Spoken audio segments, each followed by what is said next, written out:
Yo, what's up? And welcome back to Micromix Studio. Today I want to show you guys how I prep my mixer for analog summing. In the past, when I finish my records, my workflow has been to mix the record in Pro Tools and sum out 8 channels through my Dangerous Music D-Box.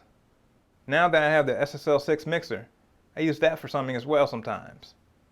Since the Dangerous Music D-Box is a dedicated summing mixer, it doesn't have any faders, so the levels between all the channels are the same throughout. When I sum using the SSL SiX mixer, it's a little bit different because it has a gain stage and has faders as well, so the levels change on each channel. So before I do a mix on the SSL SiX, I use test tones to calibrate all the levels and all the gain stages just to make sure everything is even. This way, if I have a mix that I started on the D-Box, I can transfer it over pretty easily. So let me show you how to set it up. I set the session up in Pro Tools. Let me change to the mixer. Okay.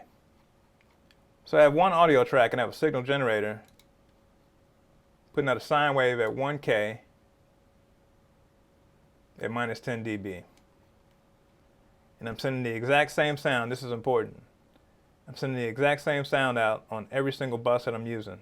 So on this one I'm using 8 channels to sum and have 4 stereo buses. Each bus is getting the exact same signal. So each bus is going out to a different output on the SSL.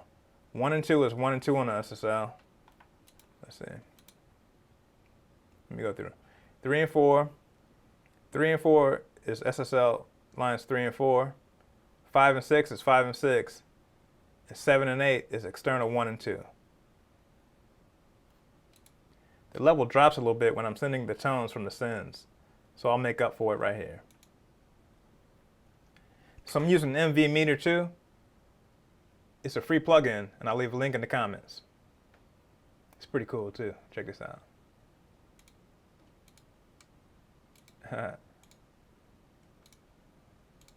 You like the eye candy.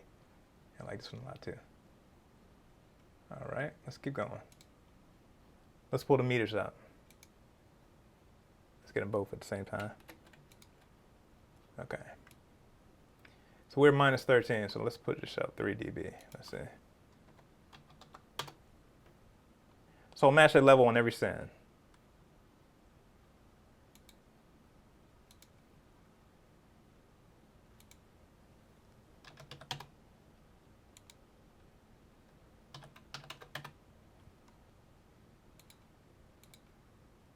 Okay. So now I have the sine wave at minus 10 going across all 4 buses. Now, the audio is coming out of each 4 of these buses, going into the SSL. The SSL outputs are coming into this print track, and I'll show the meter for that. So channel 1 and 2 is coming out of the SSL right here. These 2 are mono channels, so I'll pan these left and right. And you want to make sure there's no EQ and no compression on any channels. All right, now we're talking.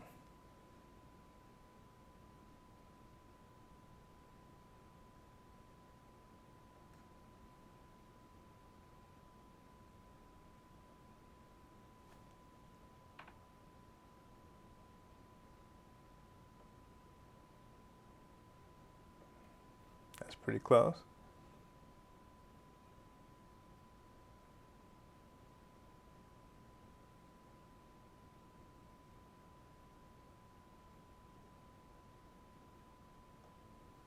So now channels 1 and 2 on the SSL are getting the exact same signal at minus 10 dB. Let's move on to channels 3 and 4. I'll turn the gain down first too. So it's 1 gain for the stereo bus here, so I'll just get it as close as possible.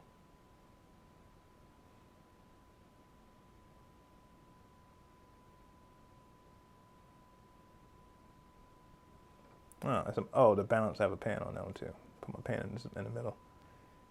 And let's see.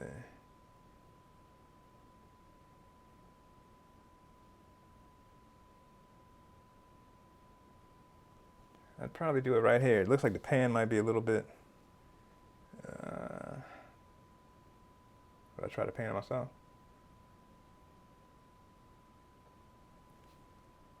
Yeah, I'll stay here. Okay. It's good enough for channel 3 and 4. Now let's do channel 5 and 6. Reset one more time. Not too bad.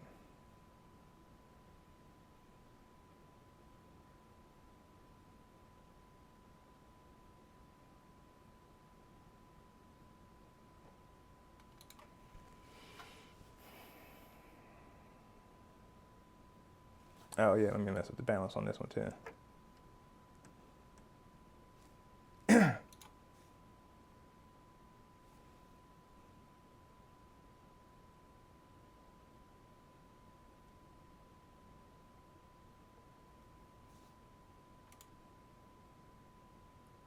Okay.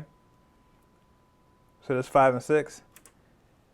And now 7 and 8 is coming in on external 1. And the control for that is right here. Let me turn that down a little bit. So let's get that as close as possible.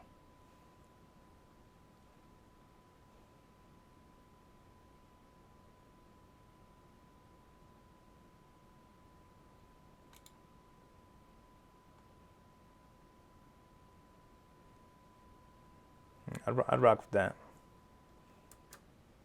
So that's it.